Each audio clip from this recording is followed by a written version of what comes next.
It's weird because you're seeing yourself like, Hello, angry at the right things, folks. Oh, we're supposed to look right there. oh, yes. Okay, this is Bronwyn and Katie. Hello. And we're doing a video. For those of you who only hear the audio, you're welcome to go on YouTube and see us. Oh, Katie, come over here. Yes, That's Katie. Isn't that's she cute? me. She's my bestie.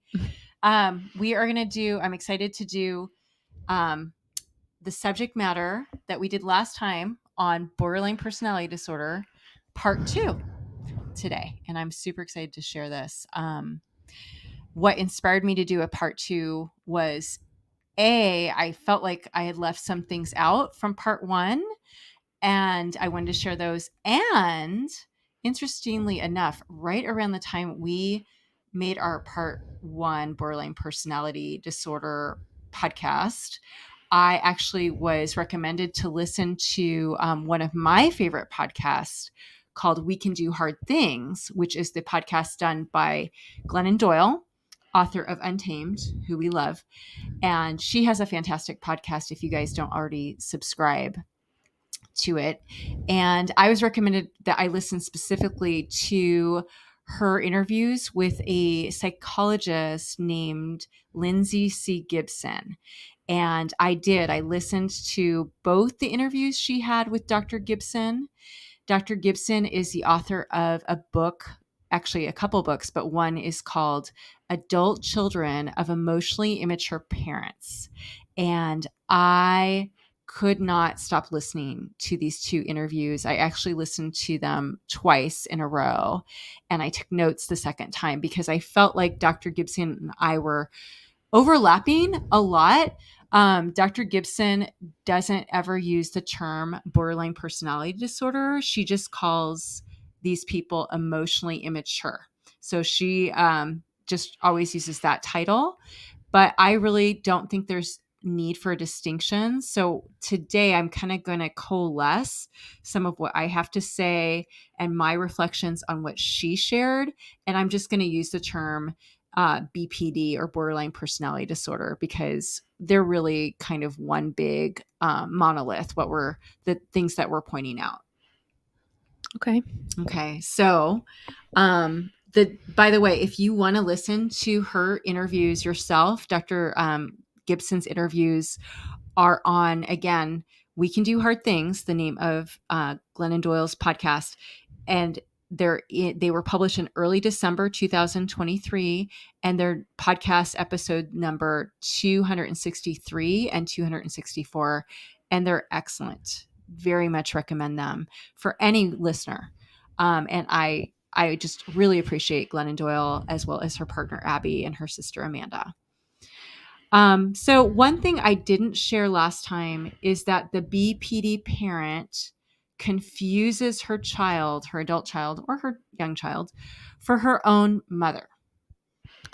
Okay. So, and I mean, could it be the father too? Yes. Or, okay. Yes. Kind of interchangeable. But, I'm pretty Freudian, so I'm going to go with the mother. Mostly the mother. Mostly the mother. Okay. The one who's supposed to nurture her yes. the most. Yeah.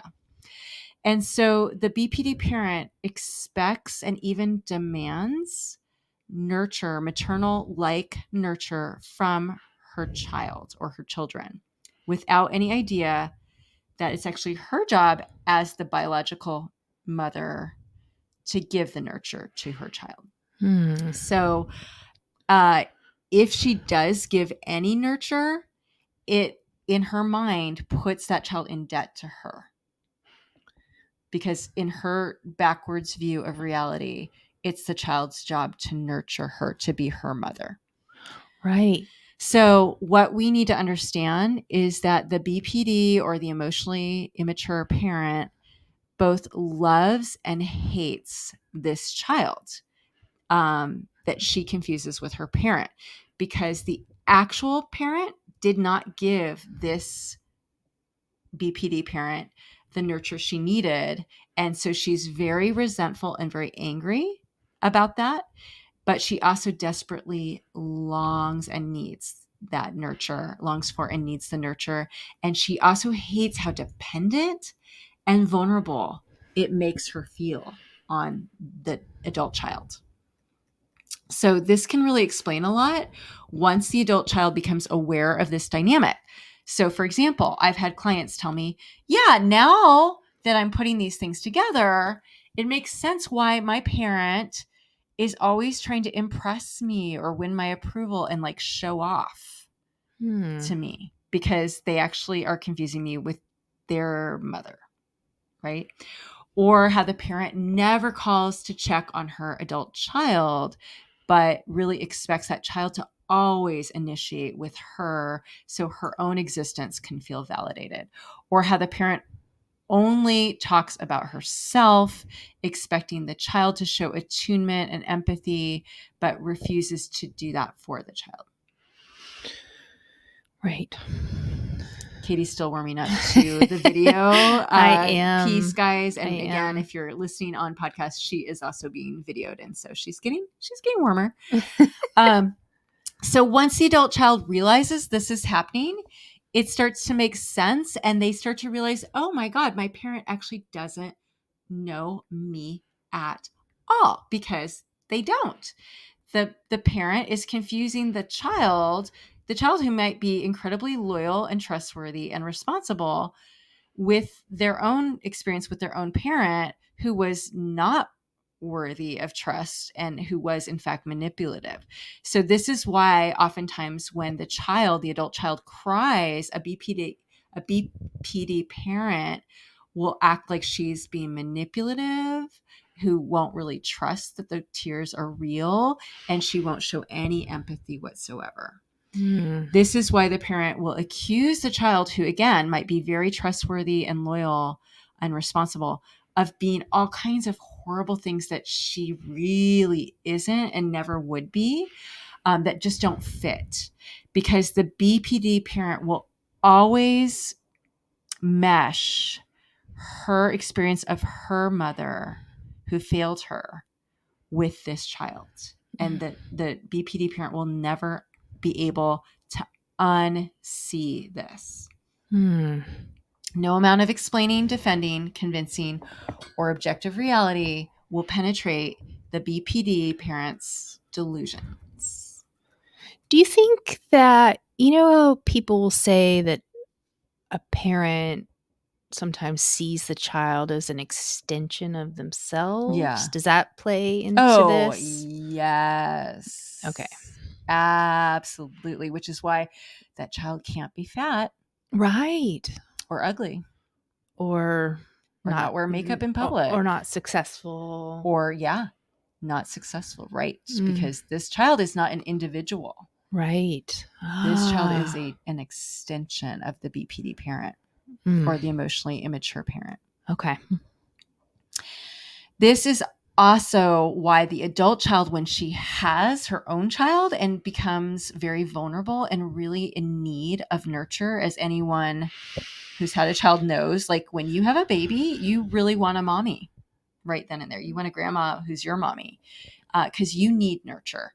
But they will find that their parent, their mother or father, is actually becoming more hostile in some insidious way.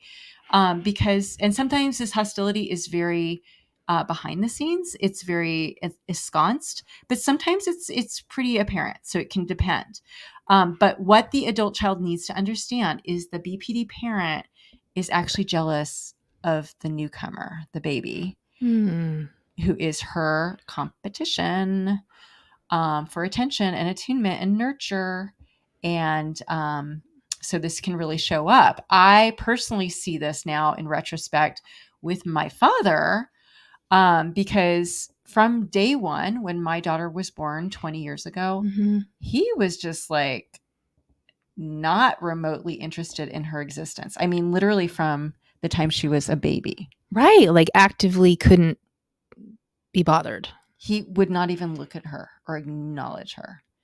And until just a few months ago, it was like she didn't exist. And the first time she started to exist to him was when I created my hard and fast boundaries with him. Hmm. And he no longer has my attunement or my nurture.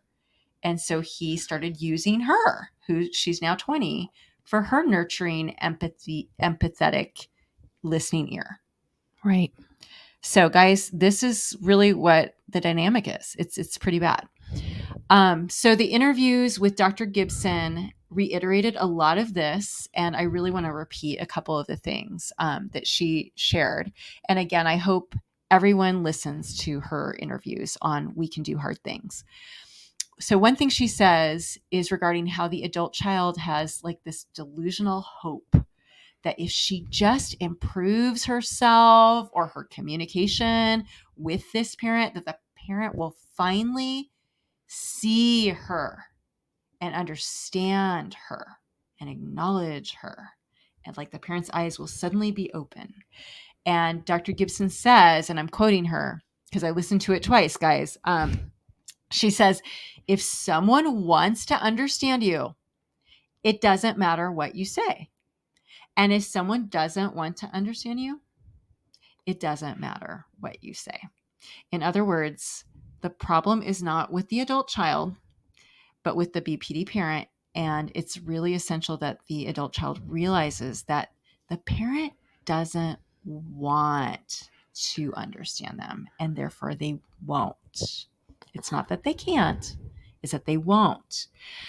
She goes on to say how this can become obvious when we view it from a more objective lens, as we realize the parent isn't actually responding to the things that the adult child is saying, but is instead kind of like derailing the conversations to somewhere else that I call a no man's land. And maybe you guys can relate to this. For example, the example that's given in the podcast with Dr. Gibson is the adult child tells her parent, next time I visit, I'm going to stay in a hotel versus your house. And the parent does not actually respond to this actual statement, but now just brings like this kind of confusion and kind of derails it into some tangential thing in order to kind of manipulate the adult child to guilt or provoke them and away from reality. The conversation just took a 90-degree left turn away from reality. And Dr. Gibson encourages us, if we want to continue having a relationship with the BPD parent, to just simply stand our ground, not allowing ourselves to be derailed into tangential no man's land, but to just repeat the original statement over and over calmly until the parent realizes that her tactics aren't working. And she gives the example of how you do this with a toddler, because that's really what who you're speaking to is an emotional toddler. Along these lines, I want to bring up a new acronym I learned recently. Maybe some of you guys are aware of this. I was not, and I love this acronym. It's very helpful. It's called DARVO, and it stands for deny, attack, and reverse victim and offender. So this is what happens with a lot of BPD folks, that when you confront them, no matter how kindly or gently or assertively or clearly, instead of responding, like instead of saying, oh, you want to stay in a hotel? Well, that kind of bums me out, but I can kind of see where you're coming from. Instead of responding to what you actually said, they now are denying something that you actually didn't say, and now they're attacking you because you said something that you actually didn't say, or it's implied. And all of a sudden they are accusing you of attacking them, and now suddenly they're the victim and you're the offender. And all of a sudden you find yourself comforting or consoling them or reassuring them. So, for example, when I say to my father, which I did say, Dad, it hurts my feelings when you hang up on me. And he responds with, well, I guess I'm just a horrible father. Hmm.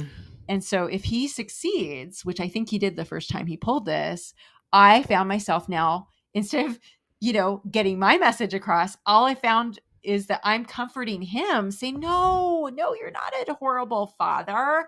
And voila, I was derailed from what I originally tried to communicate.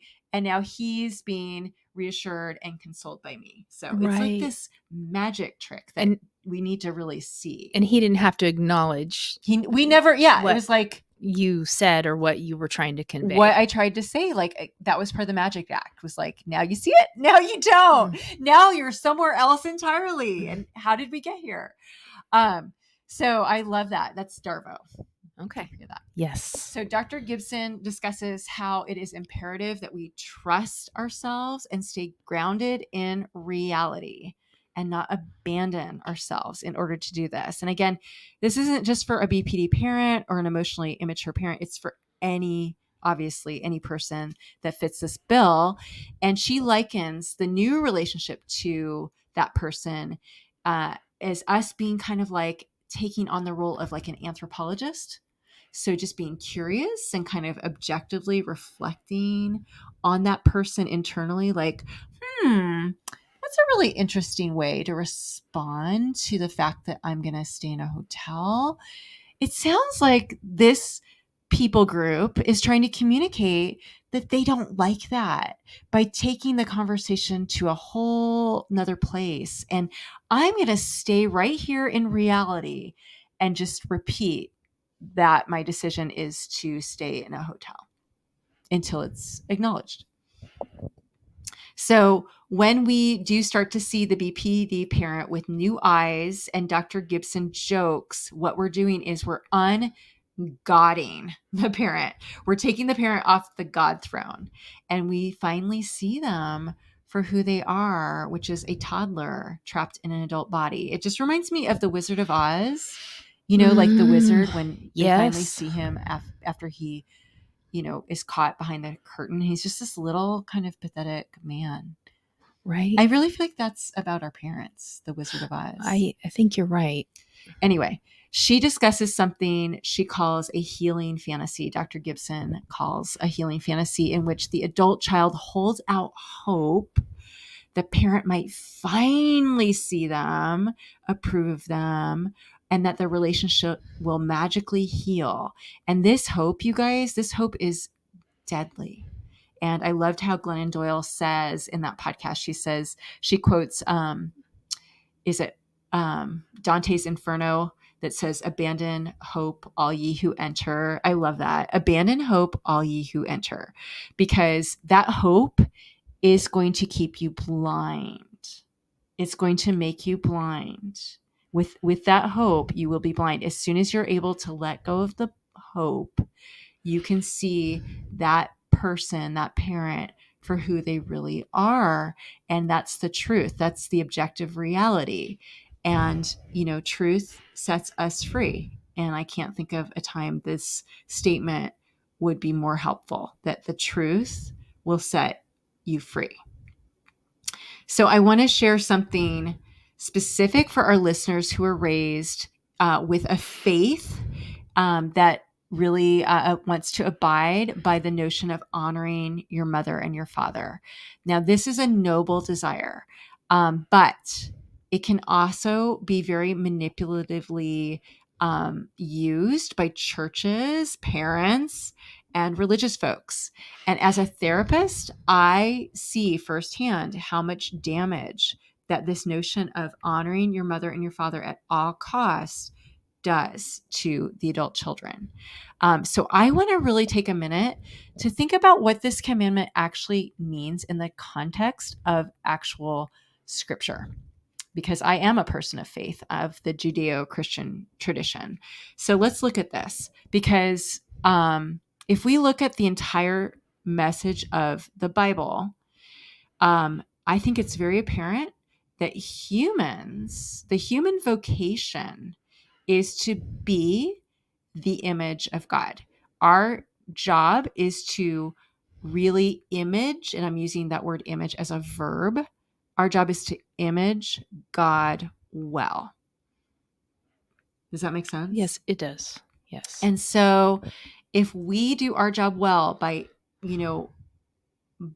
showing kindness and compassion and behaving in ways that are just and good, even at high cost to our own comfort, then we are imaging God well. And parents, I say this now as a therapist, parents are a child's first image of God. whether anyone talks about it or not, because all children view their parents as God. Now, if that parent truly embodies God or is a good image of God as a parent figure, as they are called to do, then the commandment of honoring your parents would not be difficult, and it would never be potentially dangerous to the mental or emotional health of the child. Mhm. And in fact, it would be in their best interest, wouldn't it? Yeah. It would be in the child's best interest to always honor their father and mother. Um, but how often does that happen where the parent Right. images God Right. well? And this doesn't mean that the parent has to be perfect, because that doesn't happen. That's not even possible.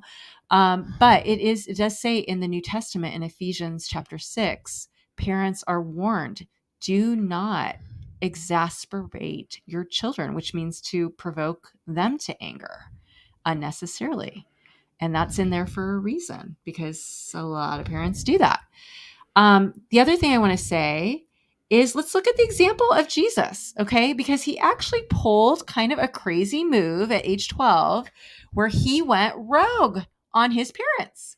And if you guys know the story, he intentionally stayed behind at the Jerusalem temple during their pilgrimage to Jerusalem for the Passover when he was 12 years old. He stayed for 3 days without his parents even knowing he wasn't journeying home on pilgrimage with them. And he did this intentionally. He didn't let them know ahead of time he was going to do this. And when his parents confront him, when they finally find him and they confront him and they say, "Son, you scared us to death," he does not apologize. He actually is very assertive, and he says, "What'd you expect?" kind of thing. Like, why wouldn't I be here? You should know that about me. Um, but the next verse, this is all in Luke chapter 2, I'm pulling this out of. Scripture goes on to say that he was then obedient to his parents. So I think Jesus models for us a mixture of obedience and healthy subversion Mm. of parental expectations as is fitting for the situation. And guys, he was only 12 when he pulled that. Finally, as an adult, he pulls another crazy move in a shame and honor culture where he is out teaching, and he is told that his mother and brothers like drop by for a visit, and the conventional thing would have been at that time would have been to get up and go see his family immediately, because that's what you do in a shame and honor culture. And he didn't do that. In fact, he asked this rhetorical question: who are my mother and brothers and sisters?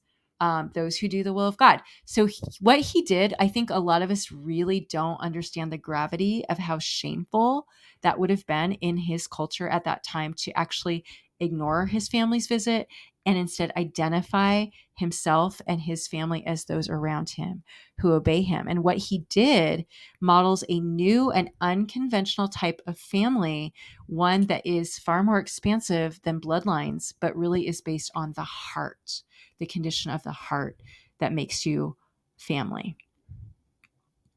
So, one thing that Dr. Gibson does not broach in her interview, which I think is really pertinent, and I see this as a therapist all the time, is how common it is for those of us who have BPD parents or emotionally immature parents to marry spouses who are also BPD or emotionally Mm. immature.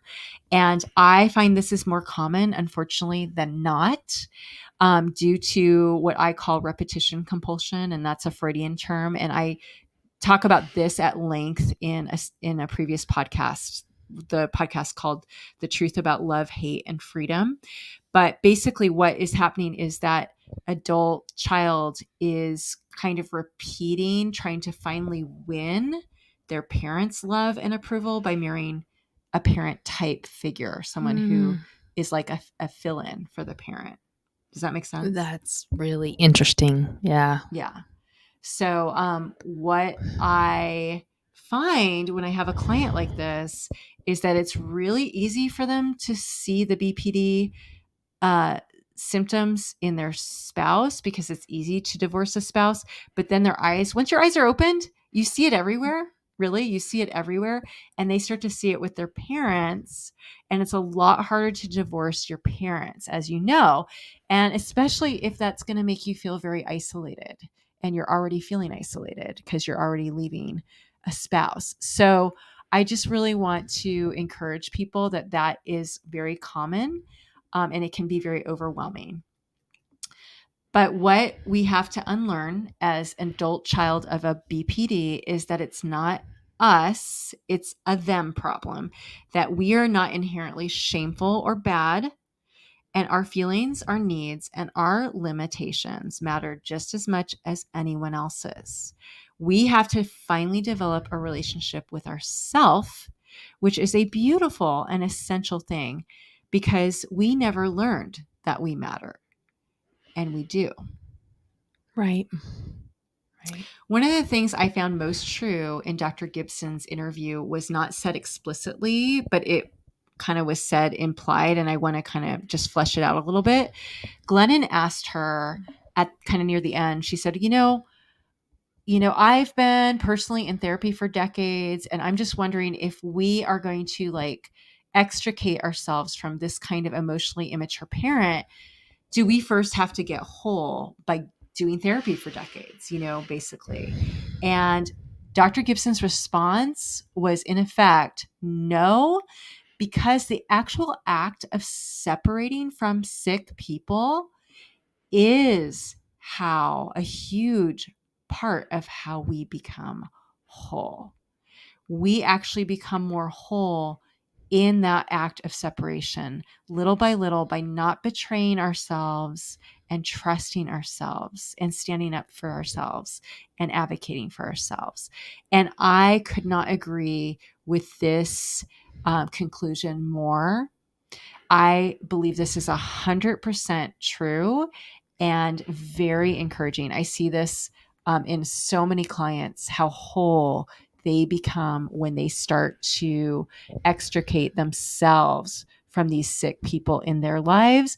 And I firsthand have experienced this. I'm now 53 years old, and I have never felt in my life more alive, more animated, more joyful, more energetic. I've never slept better until very recently.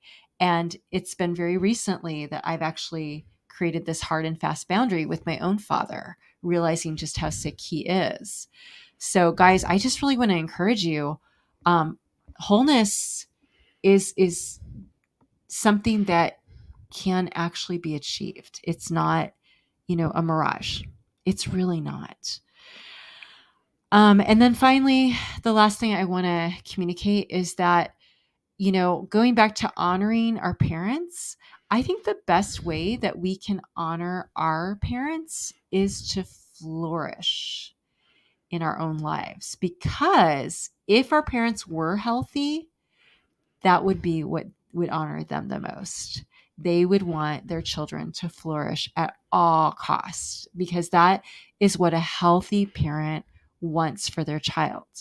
And so we can honor our parents in spite of their own dysfunction by flourishing, because we can honor the healthy part of them that we may never see and most likely will never see realized, but we can believe that that potential is there and we can flourish as a response to that. So again, we do this by no longer parenting ourselves the way we were parented by them, Mm-hmm. but instead we learn to self-attune to our own feelings, our own needs, our own limitations. We learn to respect those things, to attune to them, that they're important, that they matter. And we treat ourselves like we matter because it's true. And by doing so, we honor the healthy parents that we never had by becoming those to ourselves. Right. Right. I have a thought. Yeah. I was thinking, Close. I had this experience over the holidays about a relative who showed displeasure with one of my children not thanking them properly for a A Christmas gift. gift. Mm-hmm. Yes. And it got me really thinking about emotionally immature people. Yeah. And while bipolar, or not bipolar, excuse me, BPD, borderline BPD, thank personality you, disorder. borderline personality disorder, thinking about that term sounds so big and heavy and scary. But the more I learn about it from you, and then I see that, as you showed, that emotionally immature parents are one and the same. I'm seeing that everywhere, and I'm seeing it in my own life. And I'm thinking about how in a past episode we talked about what a parent's job is, and how I always think of gifts like to me, a gift is only a gift when it's freely given, and there should be no strings attached. Not to say you shouldn't thank someone for a gift. Yeah. Obviously you should. Yeah. But that takes away the the beauty of the gift when there's expectations tied to it. Yeah. Whether we're talking about an actual physical gift or any gift of yourself to someone. But it got me thinking about parenting and how, in my mind, a good, loving parent gives their love freely to their child, right? Without anything expected in return. That is They are not to expect anything in return. Yes. And the BPD parent expects a great deal in return, right? They see transactional. It is transactional. Yes. And how opposite of healthy that is. And like how we talked about that the parent, the place of the parent is to be the safe place for the child, right? To be free and held, the safe but solid place that the child can become. Yes, and the term "to be free and held" again comes from Glennon Doyle, right? In her right. book Untamed. To Yes. be free and held So, at the same time. And how the BPD parent or the emotionally immature parent does not play by that. No. And like you said, no parent is perfect, but how opposite that is. And seeing that unhealthiness in my relationships with my own family members, being able to separate myself from that has been really helpful for me and made me feel closer to being whole. Definitely. Wow. Yeah. Made you feel closer to being whole by seeing just it, seeing and it, just seeing it, seeing that dynamic and how unhealthy that is, and feeling anger towards those parental figures in my life that have made me feel that way and made me feel guilt and made me feel responsible for their feelings that I am not responsible for because they aren't healthy people. They are emotionally immature people. Okay. So what you're saying, first, you're saying a lot right now. And it makes me think about the podcast that I did on motherhood. Okay. And guys, if you want to hear more about what good motherhood looks like, what's mine called True Nurture. I think it's called True Nurture. Motherhood, if you do it right, it is giving and not receiving. And if you receive anything, it's just pure joy from the giving, and maybe a reflection when your child, if they should have children, finally say, "Hey, mom, thanks for how you did it." Yeah. If that happens, but there's no guarantees. But yeah, you're kind of hitting on that it is a act of selfless giving. That doesn't mean you don't have boundaries with your child. No. But it is selfless. It's not a tit for tat. It's not transactional. Right, because you don't need from your child. The parent is not to your job as a parent is to get your needs met at the adult level. Yes. And not inflict them on your children. So you're saying that, but you're saying you're not seeing that in these relatives. Right. And by just noticing that, and it makes you angry because now you recognize it. And now you're like, no, that's not okay, actually. So I love that, because what you're saying is you're saying you're feeling more whole by seeing it, but also by feeling angry. And guys, this is why my podcast is called Angry at the Right Things, because that anger, that like indignant, healthy, righteous anger, is how we become whole, because we need that anger. That anger says, that's not right. It doesn't mean we're going to lash out at that person, but No. but the anger itself helps us to separate from that. Just even mentally and emotionally, it causes us to separate from the source. And that is that separation that's making us more whole. Yeah. Even if we say nothing, just what you're talking about is becoming more whole. So I appreciate you sharing that. Right. That's very true. Yeah. So that's what I was thinking about. Yeah. Oh, I appreciate you Yeah. sharing that. So it works, guys. Katie's here because it works. Yeah, she's it she's the does. stand-in for the for all you guys, the listeners. And I know a lot of you listeners appreciate her. So, and she even puts herself on video for this for you guys. So I hope you really appreciate her. And I hope you all Torture. feel very guilty right now. No, I'm kidding. I am Jewish, so I'm good at that. But okay, well, good. I feel like we said a lot All right. again, and thanks for doing this with me, Katie. And Yeah. Happy New Year, everyone! Happy And New Year. don't forget to be angry at the right things. All right, bye.